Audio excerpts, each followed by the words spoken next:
जय श्री श्याम साथियों। आज की वीडियो का टॉपिक है यथा राजा तथा प्रजा। जैसा राजा वैसे वहाँ के लोग। किसी देश का चाहे प्रधानमंत्री है, चाहे राष्ट्रपति है, चाहे वो सैनिक शासक है, चाहे किंग है, चाहे जो भी उस देश पे शासन करता है वो जैसा होता है वहाँ के लोग वैसे ही होते हैं, नहीं तो हो जाते हैं। तो इस बात को हम विचार करेंगे इस बात पर, यथा राजा तथा प्रजा। कैसे? एक कहानी के माध्यम से। कहीं एक बहुत अच्छा राजा था और उसका मिनिस्टर जो था, मंत्री, वो भी बहुत ही विद्वान था, स्कॉलर था, डेडिकेटेड था, ईमानदार था। तो उसने कहा ये यथा राजा तथा प्रजा क्यों कहते हैं इसे?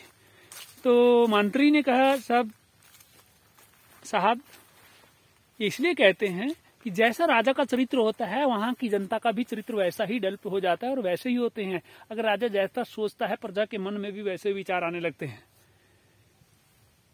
तो उसने एक योजना बनाई, मिनिस्टर ने योजना बनाई अपने राजा को समझाने के लिए कि कैसे राजा की तरह से ही लोग होते हैं। उसने कहा ठीक है भाई, कल सामूहिक भंडारा है, जैसे हमारे हिंदुस्तान में भंडारा प्रथा है।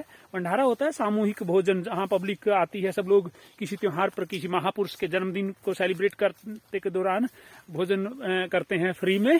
तो भंडारा लगाएंगे। उद्घोषणा कर दी गई, पूरे शहर में उद्घोषणा कर दी गई कल रात को, यानी कि आज रात को, कल नहीं आज रात को सब लोग जो है 12 बजे मिडनाइट में अपना एक दूध का हिस्सा, 1 लोटा दूध कड़ाहे में डाल के आएंगे। राजा के यहाँ बाहर जहाँ खाली जगह है वहां पर एक बड़ा सा टब रखा हुआ है जहाँ दूध इकट्ठा किया जाएगा ताकि भंडारे के लिए खीर बनाई जा सके। तो वहां सब लोगों ने सोचा कि हाँ ठीक है, दूध डालेंगे, अपना अपना योगदान देंगे। जैसा कि भंडारों में अपने यहाँ प्रथा है, सब लोग अपना अपना दान देते, कोई अनाज देता है, कोई चावल देता है, कोई दाल देता है, चीनी देता है, कोई गुड़ देता है, कोई जो है अन्य मसाले या सब्जी का सामान या फल फ्रूट की व्यवस्था है तो फल फ्रूट डोनेट करते हैं, वहाँ सामूहिक भोजन बनता है। तो ऐसे ही राजा ने कहा दूध, खीर के लिए तो दूध चाहिए होता है ना, खीर बनाने के लिए। तो वहाँ सब लोग तैयार हो गए। तो राजा ने क्या हुआ मन में शाम को कि क्यों ना मैं जो है ना, सब लोग तो दूध डाल के आएंगे, मैं दूध की बजाय पानी का लोटा डाला हूँ। तो वो रात को गया और उस जहाँ दूध इकट्ठा करना था वहां उस कड़ाहे में, उस टब में पानी का लोटा डालाया।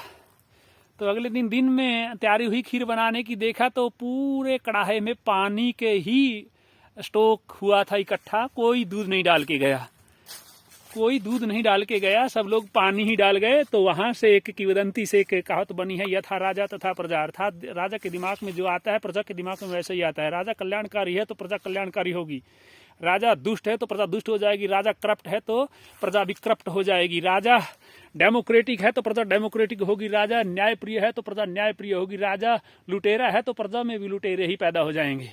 तो इसलिए राजा को जरूरी है ईमानदार होना। राजा का चरित्र कैसा हो? मैन ऑफ कैरेक्टर हो। भोग विलास की लोलुपता बोलते हैं जिसको, उसमें ना उलझा हुआ हो, केवल खाओ पीऊ ना हो, कोई शराबी कबाबी या व्यभिचारी ना हो, जो है एक उसका चरित्र हो, कैरेक्टर हो। कैरेक्टर में खूबियां आती हैं। सबसे पहले तो पर्सनल उसका जीवन, उसकी खूबियां, उसका चरित्र स्ट्रांग हो और तभी जाकर के वो प्रजा प्रभाव छोड़ता है। तभी वहाँ के लोग भी, उस देश के लोग भी, चाहे वो डेमोक्रेटिक कंट्री है, चाहे वो सैनिक तंत्र है, चाहे वो राजतंत्र है, उनमें राजा प्रभाव छोड़ पाता है, तभी लोग अच्छे बन पाते हैं।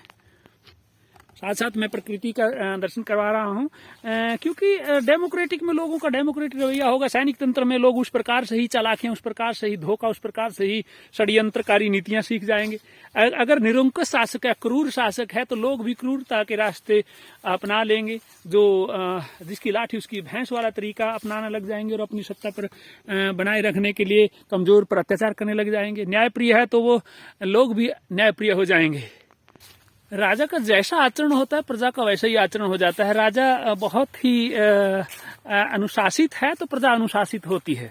राजा अगर नियमों का पालन करता है तो प्रजा भी ऑटोमेटिक नियमों का पालन करने लग जाएगी। राजा दारू पीता है, प्रजा को नहीं कह सकता है कि आप शराब ना पिए, दारू पिएगी पब्लिक। और राजा स्मोकिंग करता है तो वो नहीं, he is no right to say, वो कह ही नहीं सकता, तो वैसे ही प्रजा हो जाएगी। तो राजा के चरित्र में, राजा के गुणों का, राजा के चरित्र का जनता पर प्रभाव होना चाहिए। राजा की खूबी होनी चाहिए, उसमें नेतृत्व तो बहुत बढ़िया हो, उसका लीडरशिप क्वालिटी होनी चाहिए जनता को सही दिशा दिखाने की। और वो तभी होगा जब उसका चरित्र होगा, जब उसके अनुभव होंगे, जब वास्ट फील्ड ऑफ एक्सपीरियंसेस के फील्ड से गुजर कर वो आएगा। और मेरा सौभाग्य है कि मेरे देश में ऐसा है, मैं अभी नाम नहीं लूंगा फिर किसी को प्रॉब्लम हो जाएगा। राजा ईमानदार है तो प्रजा ईमानदार है। मेरा मोदी ईमानदार है तो हमारा हिंदुस्तान ईमानदार हो गया है। योगी जी ईमानदार हैं तो प्रजा ईमानदार है। यूपी का क्राइम रेट जो है खत्म हो रहा है बिल्कुल। हरियाणा में नायब सैनी ईमानदार है चीफ मिनिस्टर, तो प्रजा बहुत ईमानदार हो गए। सब जातियों के जातिवाद का या दूसरी बीमारियां थी वो सारी कम हो गई हैं, जो भी बुराइयां थी वो कम होती जा रही हैं। खट्टर साहब एकदम से शादी नहीं किया है, पूरा देश के लिए, राज्य के लिए काम किया, तो उसके आते ही लोगों में भी वैसा ही आचरण, वैसी ईमानदारी, जातिवाद से, परंपराओं से, अपनी कमजोरियों से ऊपर उठ करके लोगों ने समाज या राज्य का निर्माण में अपना योगदान करना शुरू कर दिया है। तो राजा को नेतृत्व की गुण जरूरी है। राजा का न्यायप्रिय होना बहुत जरूरी है। न्यायप्रिय का मतलब सबके साथ न्याय होना, यानी कि दुष्टों के साथ भी, मान लीजिए कोई आतंकी है, टेररिस्ट है, क्रिमिनल है, उसके लिए उसका यथा योग्य वर्तना, यानी कि सबसे प्रीतिपूर्वक धर्मानुसार यथा योग्य वर्तना चाहिए। आर्य समाज का भी ये 7वां नियम है, जिसमें कहा गया है सबसे प्रीतिपूर्वक धर्मानुसार यथा योग्य। प्रीतिपूर्वक में सबसे प्यार से वर्तना चाहिए। अगर प्यार के काबिल नहीं है तो थोड़ा ऊंचा छोटा बड़ा का ध्यान रखते हुए धर्म के अनुसार कि वो बड़े पद पर है, अगर किंग है, प्राइम मिनिस्टर है, राष्ट्रपति है, उसको ये ध्यान रखते हुए किस पद पर बैठा है जो करप्ट आदमी है, उसको कैसा बर्ताव करना है, उस नियमों को थोड़ा देखते हुए कार्रवाई करे। और फिर भी वो सुधार ना हो तो यथा योग्य जैसा है उसको वैसे ही दंडित किया जाए, दुष्ट को दुष्टता के साथ काबू किया जाए। यही न्यायप्रियता है। हाँ, राजा में न्यायप्रियता के साथ साथ सुशासन हो, अच्छा शासन हो, यानी कि जो अच्छा काम करने वालों को प्रोत्साहित करे, जनता के साथ अच्छा बर्ताव करे, नैतिकता का ध्यान रखे, क्योंकि ऑफिसर्स पदों पर बैठे हुए वो अपनी नैतिकता ना भूले। उसको पता है कि एक छोटा सा गरीब आदमी कोई भी काम कर आता है ऑफिस में तो उसको किसी प्रकार की परेशानी ना हो, उसको रिश्वत वगैरह ना देनी पड़े। इस प्रकार से अगर सुशासन होगा, अच्छा शासन होगा, तो वो नियम यथा राजा तथा प्रजा वाली लागू होगी, लोग वैसे ही अच्छे हो जाएंगे। अन्यथा कितना भी जोर लगा लीजिएगा, कानून कितना भी कठोर बना लीजिएगा, देश या समाज कभी काबू नहीं आया करता। बहुत सारे देशों का एग्जाम्पल है जहां शासन तंत्र सैनिकवाद है, वहां कितना भी पावर है सेना के पास, फिर भी लोग जो है अपनी करतूतों से बाज नहीं आते। चाहे वो आतंकी संगठन बन रहे हैं वहां पर, चाहे वो एक्सट्रीमिस्ट ऑर्गेनाइजेशंस काम कर रहे हैं जो ना सरकार की सुनते हैं ना प्रजा का ध्यान रखते हैं, सिर्फ गोली की भाषा का जवाब गोली की भाषा से ही देते हैं। तो इसके लिए जरूरी है वहां अगर सैनिक तंत्र को हटा करके डेमोक्रेसी ले आए तो लोगों में ऑटोमेटिक डेमोक्रेटिक गुण डेवलप होना शुरू हो जाएंगे। और डेमोक्रेटी तो सीधा सा परिभाषा दी गई अब्राहम लिंकन साहब की, जो परिभाषा है जनता की, जनता के लिए, जनता के द्वारा शासन, अर्थात जनता की सरकार, जनता के लिए सरकार और जनता के द्वारा सरकार, वो डेमोक्रेसी है, जैसे कि हमारे हिंदुस्तान में और अमेरिका में है। हाँ, राजा का अनुशासित होना बहुत जरूरी है। कोई भी नियम बनता है सबसे पहले अगर राजा उसको फॉलो करता है तो प्रजा उसको फॉलो करती है। चाहे टैक्स पे करने की बात है, चाहे वो अन्य सुविधाओं की बात है, अगर राजा अपनी सुविधाओं का गलत तरीके से इस्तेमाल करेगा तो वो अनुशासन नहीं होगा। अनुशासन का मतलब एस्टेब्लिश रूल्स को फॉलो करना अनुशासन है। What is meant by discipline? Discipline का मतलब किसी भी देश, समाज, राष्ट्र, संगठन, ऑर्गेनाइजेशन या संस्था में जो नियम कायदे कानून बनाए जाते हैं उनको पालन करना डिसिप्लिन कहता है, अर्थात अनुशासन। शासन का मतलब नियम कायदे कानून, नियम कायदे कानून, नियमों को फॉलो करना वो अनुशासन होता है।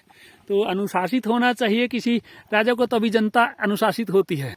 राजा को अपनी समाज व्यवस्था का ज्ञान होना चाहिए। अगर पूरे देश का सभी राज्यों का प्राइम मिनिस्टर है या जैसे कई देशों में राष्ट्रपति सिस्टम है, जैसे अमेरिका में राष्ट्रपति सिस्टम है, हिंदुस्तान में राष्ट्रपति भी है और प्राइम मिनिस्टर भी है। फर्स्ट पोस्ट जो है नेशनल प्रेसिडेंट को कहा जाता है और प्रधानमंत्री इसके बाद का दूसरा सबसे प्रभावशाली व्यक्ति होता है। उसको ज्ञान होना चाहिए सभी राज्यों के बारे में, क्योंकि अलग अलग कल्चर, मल्टी कल्चर्स नेशंस होते हैं, डिफरेंट लैंग्वेजेज होती है, डिफरेंट कल्चर, डिफरेंट रीति रिवाज भिन्न भिन्न होते हैं, खाना पीना रहन सहन भिन्न होता है। तो इन सब का ज्ञान होना बहुत जरूरी है, तभी वो समाज पर, देश के भी बड़े राष्ट्रीय समाज पर प्रभाव डाल पाता है। अगर ऐसा अनुभव नहीं है तो वो प्रशासनिक व्यवस्था में एक ऐसा अंधेरे में तलवार चलाने के बराबर होता है। वो समझ ही नहीं आता है लोग क्या कर रहे हैं, प्रशासनिक व्यवस्थाएं क्या कर रही हैं। उसको जैसे हमारे पहले कहा करते थे 100 रुपए चलते थे गरीब के विकास के लिए, राष्ट्र के विकास के लिए, वो पहुंचते पाते जिसके लिए 100 रुपए भेजे गए थे सेंटर से, वो 5 रुपए रह जाते थे, 95 रुपए गायब हो जाता था। वो ऐसा नहीं, अब नहीं है बिल्कुल भी, मैं गर्व से कह सकता हूं। राजा का एक और जरूरी है, किंग का या जो नेतृत्व, शीर्ष नेतृत्व का एक और जरूरी है, उसको डेमोक्रेटिक होना जरूरी है। डेमोक्रेटिक होना का मतलब लोकतंत्र। जैसे लोग चुनते हैं, उस चुनने के बाद भी उसके आसपास के लोग जो सलाह देने वाले विद्वान हैं, डेडिकेटेड हैं, स्कॉलर्स हैं, उनकी बात को गौर से सुनना चाहिए। और डेमोक्रेटिक में अगर उसके सलाहकारों में 5 में से 3 सलाह दे रहे हैं तो उसको बात को मान लेना चाहिए। परंतु सावधानी ये जरूरी है कि वहाँ कुछ लोग करप्ट होकर के, जैसे हमारे यहाँ कुछ साल पहले एक अध्यक्ष हुए थे, बहुत अच्छा मंत्री था, उसके जो 4-5 लोग उसके आसपास रहते थे, वो उसको गुमराह करके गलत कार्य करवा देते थे। मैं उसका नाम नहीं ले रहा हूं, बहुत अच्छे विद्वान हुए हैं, उनकी इज्जत करता हूं। तो उसके राजा के सलाहकार की बात मान लेनी चाहिए। डेमोक्रेटिक तभी राजा कहलाएगा और तभी डेमोक्रेसी सही अर्थों में कामयाब होगी। राजा का जिम्मेदार होना बहुत जरूरी है, रेस्पॉन्सिबल। कोई काम करता है, किसी काम सौंपता है, उसकी जिम्मेदारी लेनी चाहिए, उसको पीछे हटना नहीं चाहिए कि अमुक अच्छा काम हुआ तो उसके लिए लोग ताली बजाएंगे, गलती हो जाती है तो उस पर भी उसको जिम्मेदारी से भागना नहीं चाहिए। जो भी सिस्टम शुरू किया है, जैसे हमारे हिंदुस्तान में बहुत सारे काम हुए हैं जिसमें लोगों ने या विपक्ष ने बहुत विरोध किया है हमारे माननीय प्रधानमंत्री नरेंद्र मोदी जी का, लेकिन उनको पता था आई एम राइट। चाहे वो ट्रिपल तलाक की बात है, मेरी मुस्लिम बहन बेटियों जिनके माँ बाप इस पीड़ा से गुजरे हैं, जिन्होंने देखा है ट्रिपल तलाक से कैसे बेटियों को बहुत अमानवीय व्यवहार का बर्ताव करना पड़ता है। एक कोई शराब पी करके किसी हालत में तलाक कहता और ऐसे किसी बहन बेटी को छोड़ देता है, उस दर्द को उसने मोदी ने महसूस किया और किसी की परवाह ना करते हुए, कट्टरतावादियों एक्सट्रीमिस्ट की किसी की परवाह ना करते हुए कानून लाए। और आज सबसे ज्यादा फायदा उन्हीं बरादरी को, मेरे मुस्लिम ब्रदरहुड को है। अगर ना हो तो कमेंट में करना है।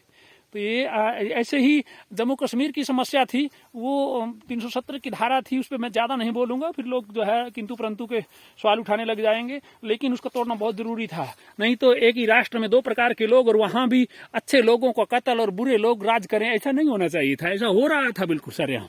तो वो जो आतंकवादी जो पूरे वर्ल्ड पीड़ित रहा है, और हमारा देश तो बहुत ज्यादा, हमने बहुत आंसू बहाए हैं। स्कूल में 6ठी क्लास में रेडियो चैनल पे कराची और ये दूसरे चैनल सुना करता था, वहां पर जो ऐसे गलत कार्य करने के बाद तालियां बज रही होती थी भीड़ में, चाहे वो माफी चाहूंगा नाम नहीं लेता, फिर कितने भाव आवेश में कुछ ज्यादा निकल जाए और वो अच्छा ना रहे। तो यूट्यूब की गाइडलाइंस का भी ध्यान रखना होता है। हाँ, विकास उन्मुखी होना चाहिए किसी भी देश का। अगर राष्ट्र अध्यक्ष विकास उन्मुखी है तो प्रजा विकास के कार्यों में मेहनत करेगी। अगर हमारा राजा मेहनत कर रहा है तो देखिएगा, जो आज चाहे वो कारपेट बिछा हुआ है, रेड कारपेट पे है, चाहे एसी रूम में बैठा हुआ, देश के लिए सुबह अर्ली मॉर्निंग उठता है मेरे माननीय नरेंद्र मोदी जी, योगी जी और दूसरे बहुत सारे नेता हैं हिंदुस्तान के जो बहुत बढ़िया काम कर रहे हैं। तो हम भी तो यहाँ धूप में देखिए फसल भी उगा रहे हैं और ये देखिए पर्यावरण भी बचा रहे हैं। और 8 डिग्री का टेम्परेचर है, टेम्परेचर में सुबह से मैंने मंकी कैप सर्दी से बचने के लिए पहना हुआ था, अभी अपना आईडी पहन करके मैं टॉप पहन करके यहाँ वीडियो बना रहा हूँ। I am performing my duty. और कहते हैं ना, they also serve who only stand and wait, जो स्टैंड एंड वेट, जो काम का मौका नहीं मिला लेकिन काम करना चाहते हैं, उनकी भी काम की गिनती होती है भगवान के दरबार में। और ऐसे भी देखिए, थोड़ा सा इसके बारे में बीच में कहना चाहूंगा। राजनीति की परिभाषा अगर देखेंगे, मैंने जब MA पॉलिटिकल साइंस, राजनीति शास्त्र से मास्टरी किया, तो उसमें स्टडी आता है कि who is Raja. Raja is God, भगवान का दर्जा दिया गया है, यानी कि दुनिया में जितने भी भगवान हुए वो राजा ही हुए हैं। इसका मतलब जनता को सही राह पर ले जाने वाले लोगों को जनता ने भगवान साबित कर दिया है। क्या किया है? जो लोग जनता के हित की बात करते हैं, जनता के भले की बात करते हैं, जनता को अपने बाल गोपाल बच्चों की तरह से पालते हैं, तो एक दिन आता है उसको भगवान का दर्जा तक दे देते हैं। चाहे वो मेरे श्री राम का राम राज्य हो, चाहे कृष्ण का गीता ज्ञान हो, वो सब राजा की जिम्मेदारियां बनती हैं। राजनीति शास्त्र के बहुत सारे विद्वानों ने पॉलिटिकल साइंस की अलग अलग डेफिनेशंस दी हैं राजनीति शास्त्र में। मैं थोड़ा विषय के संबंध में ही है, बात नहीं है, अलग से हटकर नहीं है। यथा राजा तथा प्रजा की बात हो रही है। अगर राजा बिल्कुल जी जान लगा देता है, जीवन ईमानदारी से लगाता है, बेशक उसको कार्य करते वक्त विरोधों का सामना करना पड़े, विपक्ष का सामना करना पड़े, लेकिन आखिर में क्यों अब्राहम लिंकन को मानते हैं ना, मैं तो मानता हूं, सैल्यूट करता हूं सबको जो महान नेता हुए हैं, और नरेंद्र मोदी जी को सल्यूट करता हूं, स्टेट में चीफ मिनिस्टर योगी जी को सल्यूट करता हूं, लेकिन करप्ट भी हुए हैं जिन्होंने देश को खाया था, बिल्कुल देश का बहुत भारी नुकसान किया था। मैं उनका नाम भी नहीं लेना चाहूंगा इस पवित्र मंच से, यूट्यूब के इस मंच से मैं उनका नाम भी नहीं लेना चाहूंगा, लेकिन सब कुछ देखा है, सुना है। जिनके यहाँ एक कप चाय 1 लाख रुपए, मेरे गरीब के चाय पियेंगे तो 1 लाख रुपए देना पड़ता था। व्हाट नॉनसेंस, ये सब बच्चा के दिलों में है। और मोदी जी जो सुबह उठ करके 24 घंटे हमारे जो अशोक स्तंभ कल जैसे वीडियो बनाई थी उसका अनुसरण करते हुए काम कर रहे हैं, तो उसको सल्यूट तो बनता है भाई। और यथा राजा, राजा ईमानदार है तो प्रजा भी ऑटोमेटिक ईमानदार होगी। देखिए, राजा के गुणों में सबसे जरूरी है राष्ट्रीय सोच, बड़ी सोच, छोटी सोच वाला नहीं, बड़ी सोच। छोटी सोच वाला कौन होता है? एक इलाके से बन गया, उसको इलाके ज्ञान, अपने इलाके पर भी मर मिटता है, बाकी दूर के राज्य है जो देश के बॉर्डरिंग जो स्टेट्स हैं उनकी तरफ ध्यान ही नहीं दे। ऐसे राजा नहीं चाहिए, ऐसा किंग, ऐसा लीडरशिप, ऐसा राष्ट्राध्यक्ष नहीं चाहिए। और राष्ट्र के हर कोने के बारे में ज्ञान रखना और उसके एक सुचारू विकास उन्मुखी होना, हर एक इलाके में, हर एक इलाके का कि कहाँ किस चीज़ की ज़रूरत है उसके हिसाब से योजनाएं बनाना, उसी हिसाब से अपनी प्रशासनिक ब्यूरोक्रेसी है, जो उसका ब्यूरोक्रेसी है या जिसको कहेंगे स्थायी कार्यपालिका है, उस कार्यपालिका को नेतृत्व देना और गाइडेंस करना और उससे काम लेना। नहीं तो क्या होता है, देश सरकार के 3 हिस्से होते हैं, सब लोग जानते हैं। हमारे हिंदुस्तान में तो 6ठी क्लास के बच्चे को पढ़ा दिया जाता है 3 हिस्से, न्यायपालिका, कार्यपालिका, विधान पालिका। यानी कि जो न्याय करते हैं, जो जितने भी न्यायालय है उसके अंडर में सुप्रीम कोर्ट से लेकर के राज्य हाई कोर्ट से लेकर के सेशन कोर्ट, जिला में जो कोर्ट होते हैं, और उसके बाद दूसरा हिस्सा होता है स्थायी कार्यपालिका, जिसमें SP, DC या तहसीलदार, इस प्रकार के बड़े बड़े ऑफिसर्स आ जाते हैं जो सरकार का कार्य करते हैं। स्थायी कार्यपालिका होते हैं, उसमें नौकरी पेशा लोग होते हैं जिनकी नौकरी लगती है, जो जितना भी 58 साल या 60 साल जितना एज होता है निर्धारित के हिसाब से वो सेवाएं देते हैं, उसके बाद रिटायर होते हैं। सरकार की तरफ से 5 साल, जैसे डेमोक्रेसी में हमारे 5 साल तक कार्य करते हैं, वैसा नहीं है। हाँ, फिर आता है वेरी इंपॉर्टेंट विधान पालिका। विधान पालिका जो होती है, जिसको सरकार हम जिसकी वजह से डेमोक्रेसी कहा जाता है, लोकतंत्र कहा जाता है, किसी भी सरकार को लोकतांत्रिक सरकार कहा जाता है, तो वो क्या करते हैं, वो चुनाव लड़ते हैं। उसमें सभी जैसे राज्य के लिए चुनाव की व्यवस्था होती है, उसमें MLAs, member of legislative assembly होते हैं, MP होते हैं, मेंबर ऑफ पार्लियामेंट होते हैं, सेंट्रल गवर्नमेंट के लिए MP होते हैं, और राज्य सरकारों के लिए MLA होते हैं। उनका चुनाव होता है, वो एक लंबा प्रोसेस है, उस पर कभी वीडियो बनाएंगे। आज यथा राजा तथा प्रजा की बात कर रहे हैं, तो उन सबको प्रजा के हितैषी, प्रजा के जरूरतों के हिसाब से काम करना होगा, और कर रहे हैं। अब बहुत बदलाव आया भाई, बचपन से हमारे जमाने में एक जमाना ऐसा था जो घरों में लिस्ट बनती थी नौकरियों की, अब नहीं, ब्यूरोक्रेसी एक सिस्टम के तहत काम करती है। क्यों? शीर्ष के नेता जो है, चाहे वो स्टेट के नेता हो, चाहे राष्ट्र के नेता हो, वो सब, उनको मैं सैल्यूट करता हूँ, ईमानदार हैं। मोदी जी पर गर्व है सबको, योगी जी पर गर्व है। और नायब सैनी साहब ने तो पीछे कहा था पेच कस दूंगा, मतलब कोई गड़बड़ करेगा तो उसको टाइट कर देंगे वो लोग। अच्छा, इन सब चीजों के बावजूद मैं थोड़ा सा अपना जो वीडियो को कंक्लूड करते हुए कहना चाहूंगा, इसमें कोई अन्यथा ना ले, चाहे वो पूरे वर्ल्ड के लोगों से, मेरे जितने व्यूअर्स हैं सभी देशों के व्यूअर्स से मैं बिल्कुल रियल ईमानदार से कहता हूँ। बचपन से राष्ट्रवादी रहा हूँ, नेशनलिस्ट जिसको बोलते हैं। तो मैं ये बात कहना चाहूँगा कि ईमानदारी का प्रभाव इतना ज़्यादा है कि जैसे मोदी जी ने साफ सफाई की व्यवस्था की, गांव-गांव की गली गली के हर बहन बेटी सफाई करने लग गई। एक ज़माना था, मैं अभी पीछे काशी विश्वनाथ और जिसको पहले बनारस कहते थे वहाँ गया था, वहाँ का यूनिवर्सिटी, वहाँ के गंगा नदी का तट जो देखा, वहाँ पर पहले पान का थूक, पीक, पॉलीथीन, कचरा इतना होता था और चकाचक सफाई थी। रेलवे स्टेशन पे कोई पॉलीथीन देखने को नहीं मिला, कोई कचरा या किसी ने जो पान खा करके, हिंदुस्तान में यूपी मध्य जो यूपी का भाग है इसमें पान खाने का एक रिवाज है, तो वो पान की पीच जो है, थूक था, वो जगह जगह होता था। इस बार कहीं नहीं मिला। क्यों नहीं मिला? क्योंकि राजा कैसा है और वहीं से चुन करके गया हुआ राजा है। अगर उसका चरित्र होगा तो प्रजा का भी चरित्र ऑटोमेटिकली सुधार होने लगेगा। सफाई की व्यवस्था के बारे में गांधी जी ने कहा है, वैसे विद्वानों ने कहा, सभी दुनिया के विद्वानों ने, क्लीनिंगनेस इज गॉडलीनेस। तो सारा देश बिल्कुल चकाचक है। हाँ, अभी भी फिर थोड़ा सा दुख है, कुछ लोग अभी जो ये कोल्ड ड्रिंक की बोतलें पानी वानी पी करके या कोल्ड ड्रिंक पी करके रास्ते में फेंक देते हैं। ऐसा ना करें भाई, वरना प्रजा के राजा के पास लठ भी होता है दंड देने के लिए। तो कहीं ऐसा ना करो कि विधान पालिका ने ऐसा कानून बने हुए हैं, उन कानूनों का सख्ती से लागू हो गया तो फिर मुश्किल हो जाएगी, फिर कहेंगे असुविधा हो रही है। तो हाँ, देखिएगा, एक और इधर मेरा पड़ोसी यहाँ से लगभग 50 किलोमीटर 50 किलोमीटर के जो मेरे जो इधर का जो सामने जहाँ पूर्व दिशा की ओर मैं खड़ा हूँ, अपने हरियाणा डिस्ट्रिक्ट कैथल हरियाणा के गांव डुलियानी के अपने खेत श्याम वाटिका में, वो पूर्व दिशा में लगभग 55 किलोमीटर दूरी पर है यूपी, उत्तर प्रदेश शुरू हो जाता है और उससे ऊपर शुरू हो जाता है जो है उत्तराखंड। तो यूपी में बहुत ज़्यादा भ्रष्टाचार इतना ज़्यादा था, डकैती, डाकूपन और बदमाश लोग थे बहुत ज़्यादा।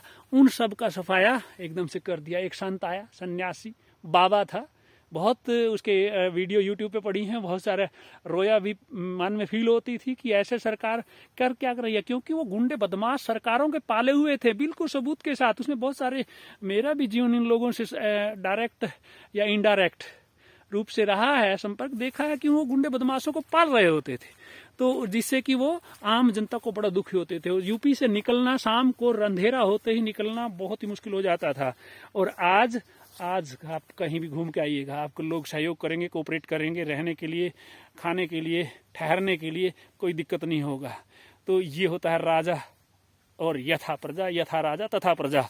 क्योंकि राजा ईमानदार है, प्रजा ईमानदार होना शुरू हो जाएगी। नहीं ईमानदार होगी तो राजा में इतना दम होना चाहिए कि वो दंडित कर सके दुष्टों को, गैर कानूनी काम करने वालों को, शराबखोरी, नशा तस्करी, नारकोटिक्स वालों को पकड़ के जेल में। और नहीं तो दूसरा तरीका भी है, वो तरीका मैं इधर वर्णन नहीं करूंगा, वो कई जगह जरूरी हो जाता है जहां लोग मानव अधिकारों की धज्जियां उड़ा रहे होते हैं। क्योंकि कुछ लोग जो है मानव अधिकारों की ही नहीं, कानून की, कॉन्स्टिट्यूशन की, और इवन जिस नेता के अंडर में वो ऐसा काम करते हैं उसी की इज्जत का नहीं ख्याल रखते, तो उनके लिए बहुत सारी व्यवस्थाएं हैं और ये लोग कर रहे हैं। हमारे हरियाणा में तो बहुत हरियाणा के लोग हैं, मिलनसार हैं, हंसमुख हैं, खाने खेलने वाले लोग हैं। यहाँ दूध दही का खाना, ये ऐसा है मेरा हरियाणा। तो हम लोगों के यहाँ बहुत सुधार, और भी सुधार हो रहे हैं, विकास हो रहा है। गली गली में जो है कचरे नहीं रहा, गलियां पक्की हो गई हैं। खेतों में आते थे गमियां, कच्चे रास्ते होते थे, दलदल के अंदर से होकर के गुजरते थे। अब तो पक्की सड़कों पर आते थे, मोटरसाइकिल पर आइए, कार में आइएगा, साइकिल पे आइएगा। तो ये भाई राजा और प्रजा के संबंध। तो फिर से कहता हूँ, राजा ईमानदार होगा, प्रजा ईमानदार होना शुरू हो जाएगी। और राजनीति की भाषा में कुछ लोग जो तर्कशास्त्री कहते हैं, भगवान जो क्या नास्तिक होते हैं जो लोग, वो तो मानते ही नहीं है। वो तो जो है अलग ही तरीके से सोचते हैं कि वो कहते हैं कि ये सब खेल जो है, ये भगवान वाला खेल, ये राजा का राजतंत्र से शुरू हुआ है। एनी हाउ, जिसने धन दुनिया के लिए इतना बढ़िया काम किया हो तो भगवान का हिस्सा हुआ कि नहीं हो? भगवान सबकी रखवाली करता है। अगर राजा सबकी रखवाली करता है तो फिर भगवान के बराबर ऑटोमेटिक ही, क्योंकि भगवान कण कण में मौजूद है। जब वो भगवान कण कण में मौजूद है तो ऐसे ईमानदार नेता के अंदर वो भगवान स्वतः ही मिलेगा, तो लोग उसको अवतार का दर्जा दे देते हैं। भगवान कृष्ण को दिया गया है, महात्मा बुद्ध को दिया गया है, गांधी जी को भी दिया गया है, बहुत कुछ मॉडर्न है। तो भाई राजा ईमानदार है तो लोग उससे कई सौ गुना ईमानदार हो जाते हैं, मतलब कि भगवान का दर्जा दे देते हैं। तो उसका आनंद ही अलग है, जो मरने के बाद भी जिंदा होता है। आज भी हमारे दिलों में जिंदा है। अब्राहम लिंकन अमेरिका वालों के ही नहीं, हमारे दिलों में जिंदा है। हमारे महर्षि दयानंद, देखिएगा हमारे यहाँ एक महाराज कहते हैं, जो संत महात्मा होते हैं, जो प्रजा के लिए गैर सरकारी ऑर्गेनाइजेशन एनजीओ के तहत काम करते हैं, तो उनको भी हम भगवान का दर्जा दे देते हैं, क्योंकि वे लोग प्रजा के हित करते हैं और बिना किसी नौकरी के, बिना किसी स्वार्थ के सेवा करते हैं, जिंदगी पूरा जीवन लगा देते हैं। चाहे वो हमारे सन्यासी हैं, चाहे हमारे धर्म गुरु हैं, क्यों हैं वो, उनको महाराज कहते हैं। राजा से भी ऊपर का दर्जा इसलिए दिया गया है क्योंकि निस्वार्थ भाव से, पूरी ईमानदारी से, अपनी आत्मा को साक्षी मान करके, अपनी सोल को साक्षी मान करके वो प्रजा के लिए काम करते हैं। और फिर उनके अनुयायी ऐसे ही हो जाते हैं। भूल गए हो क्या, बॉम्बे का कचरा एक संगठन ने निकाला, तो मैं नाम नहीं लूंगा फिर जाकर के, क्योंकि सबका नाम कुछ रह जाते हैं तो फिर उनके लिए थोड़ा अच्छा नहीं लगता। सब देखिए जो अभी भी खाने पीने का व्यवस्था करते हैं, चाहे वृंदावन के आश्रम है जहाँ बुजुर्गों के लिए बहुत अच्छी व्यवस्था की हुई है, धर्म गुरुओं ने की हुई है। हाँ, एक आध गलती हर जगह हो जाती है, उस गलती के लिए पूरे सिस्टम को दोष नहीं ठहरा जा सकता, क्योंकि सभी लोग परफेक्ट नहीं है। अरे सब लोग गोड थोड़ी हैं। तो गोड तो वही है जिसमें गोडली सेंस है, गोडली गुण है, गोडली जो है विचार है, भाव है। तो आज के लिए ये प्रकृति का नमन करते हुए अपने श्याम बाबा की इजाज़त लेते हैं। अच्छा, मैं थोड़ा सा अपने गांव का एग्जांपल बताता हूँ। मेरे जो बचपन से, मैंने 1972 में पैदा हुए, वहाँ से लेकर के 5वीं क्लास तक ऐसे टीचर मिले जो चीज़ों को गैर बारीकी से ऑब्जर्व करते हैं। हमने खुद भी इस प्रोसेस से होकर गए हैं। जहाँ कोई राजा ऐसे स्मगलर टाइप होता है ना, जो शराब माफिया, भू माफिया को शरण देता है, तो उस जमाने में लोग घरों में ही दारू निकाला करते थे। सच में मैंने खुद देखा है। मैं ये नहीं कहूँगा, मेरे घर में भी, हाँ, जो खेत में हमारे नौकर होता था वो दारू निकालते, वो बचपन में देखा है। वाइन्स, और पुलिस आती थी, पुलिस भाग जाते थे। क्यों? क्योंकि उस जमाने में जो नेता थे ना, वो शरण देते थे ऐसे लोगों को, क्योंकि उनको दारू की जरूरत होती थी इलेक्शन के दौरान। अब नहीं है ऐसा कुछ भी। ऐसा दौर भी देखा मेरे अपने हिंदुस्तान का, जहां bureaucrats means SHO, SP level के बंदे एक भ्रष्ट, एक शराब माफिया और नशाखोरी का बिजनेस करने वाले को सलूट करते थे, और मेरे जैसे प्रिंसिपल के पास से गुजर करके नमस्ते सर जी कह करके दूर बिना हाथ मिलाए चले जाते थे। इस एग्जाम्पल मैं नहीं भूलूंगा उस उदाहरण को। बेशक वो माफिया अपने ही नागरिक था। मोर ओवर देखिएगा, हमारे यहाँ मैं अपने कान्हा, मेरा गॉड है कन्हैया, जिसको कृष्ण कहते हैं, कम टू द पॉइंट। और जैसे सभी धर्मों की इज्जत करते हैं। मोदी जी हमारी मातृशक्ति है, राष्ट्रपति मुर्मू, और भी हैं बहुत सारे अच्छे नेता, सबके नाम संभव नहीं है। हाथी की पैड़ में सबकी पैड़ बोलते हैं। एक बड़े अच्छे का नाम ले लिया तो उसके सभी अच्छों को हम नमन करते हैं, उसकी प्रजा को नमन करते हैं। साफ सफाई व्यवस्था है, ईमानदारी, विकास की बात करने वालों को, कड़ी मेहनत करने वालों को। इससे पहले मैं थोड़ी देर पहले एक शॉर्ट वीडियो बना के आया हूँ, कारी सब पे भारी के नाम से। उसने जो है कड़ी मेहनत किया है। 9 डिग्री के टेम्परेचर में 10 दिनों से देख रहा हूँ, पूरी मेहनत में लगा हुआ है। और उस मेहनत का फल सबसे पहले कोई सरकार या कोई दे ना दे, उसने अपने बच्चों के लिए मकान खरीदा, मकान बनाया, उनको अच्छे स्कूल में भेज रहा है, शिक्षा दे रहा है, और उसके बच्चे निश्चित ही तरक्की करेंगे। वो कड़ी मेहनत कर रहा है जब। तो आज लगभग जो विचार थे मेरे मन में, जो भाव थे, यथा राजा तथा प्रजा, राजा कैसा हो और प्रजा कैसी हो। राजा जैसा होगा प्रजा वैसी ही हो जाएगी, टेंशन नहीं लेने का। राजा कितना भी बदमाश है, प्रजा उसकी भी बड़ी बदमाश हो जाती है। सभी देशों की बात है, मैं अपने देश की नहीं कह रहा हूँ। धरती के दूसरे कोने की बात कर रहा हूँ, नॉर्थ की बात कर रहा हूँ, साउथ की बात कर रहा हूँ, ईस्ट की बात कर रहा हूँ, वेस्ट की बात कर रहा हूँ, सभी देख लीजिएगा। चाहे अफ्रीकन कंट्रीज हैं जहाँ अभी भी कबीलाई सिस्टम है, चाहे कौन से पश्चिमी एशिया कहते हैं ना आजकल टीवी पर, तो जो पश्चिमी एशिया की बात है, क्या हो रहा है, उथल पुथल हो रही है, सब कहने का जरूरत नहीं है। चाहे मार्क्सवाद की बात है, लेनिन की बात है, रशिया की बात है, अमेरिका की बात है, चाइना की बात है, पाकिस्तान की बात है, छोटे छोटे देश हैं जो समुद्रों के किनारे संघर्ष करते हैं, समुद्र के पानी के साथ तालमेल, प्रकृति का तालमेल बना करके अपना शांत जीवन व्यतीत कर रहे हैं। सैल्यूट करता हूं उनको। तो डेमोक्रेसी का इज्जत करता हूं, डेमोक्रेसी को सैल्यूट करता हूं, ताकि लोग भी डेमोक्रेटिक बने। तो यथा राजा तथा प्रजा, राजा दुनिया के सब राजा अच्छे हो जाएं, मेरी बात को आज नहीं तो कल मानना पड़ेगा, नहीं तो परिणाम भुगतेंगे। ये मेरे श्याम बाबा, जय श्री श्याम, हर एक का सहारा बाबा श्याम हमारा। ये देखिएगा, अपनी गर्दन का दान दिया था कभी, हाँ, मानवता के लिए। किसी ने कहा किसका साथ दोगे, क्या जो हार जाएगा उसका साथ दूंगा। फिर भगवान कृष्ण सोचा इसमें तो दुष्ट हार जाएगा तो दुष्ट का साथ हो जाएगा, नहीं, उसने अपनी गर्दन का दान दिया था। तो आज इतना ही आज के लिए। जितने भी साथियों ने लास्ट तक सुना है उन सबको का धन्यवाद, और YouTube का धन्यवाद जो वीडियो को पब्लिक तक पहुंचाने का काम करते हैं। पूरा कम्युनिटी गाइडलाइंस को सैल्यूट करता हूं, सभी का नमन करता हूं। और ये था राजा। आज हिंदुस्तान में तो बढ़िया सिस्टम बहुत वर्षों के बाद मिला है भाई। देखिएगा, मेरे सबसे पहले प्रिय प्राइम मिनिस्टर होती थी श्रीमती इंदिरा गांधी, आज मोदी जी है। तो इसका मतलब पार्टी तो कहीं नहीं आई ना, देश का हित की बात आई है। तो मैं नमन करता हूं अपने सभी वर्ल्ड के अच्छे नेताओं को। नेल्सन मंडेला को नमन करता हूं, अब्राहम लिंकन को नमन करता हूं, और कौन से हैं, बस इन्होंने तो पूरी दुनिया को बदल के रख दिया था। महात्मा गांधी को नमन करता हूं। जितने भी वर्ल्ड के लीडर्स हैं, जनता की बात करते हैं, जनता के दिलों पे राज करते हैं, शरीरों पर नहीं, कानून के अनुसार जनता के दिलों पर राज करने वाले सभी को नमन। और फिर से आते हैं, नानक साहब है, गोविंद सिंह जी हमारे महाराजा, जिनको बोलते हैं राजा नहीं महाराजा बोलते हैं, उनके बलिदानों को नमन करता हूँ। नानक साहब के श्री चरणों में नमन करता हूँ। सिखों को सत श्री अकाल, मुस्लिम ब्रदरहुड को वालेकुम सलाम, क्रिश्चियन ब्रदरहुड को दुनिया के जहाँ जहाँ कोने में अगर मॉर्निंग है तो गुड मॉर्निंग, हमारे यहाँ तो गुड नून है, दोपहर है आज। दोपहर में इसलिए रात शाम को वीडियो बनाते बहुत सर्दी लगी। कल मैंने वीडियो बनाया तो ठिठुर गए थे बिल्कुल, तो कान ठंडे हो गए हैं। मैं भी अपना महंगी कैप ओढ़ करके अपनी श्याम वाटिका के जो है श्याम स्टूडियो में चलता हूँ।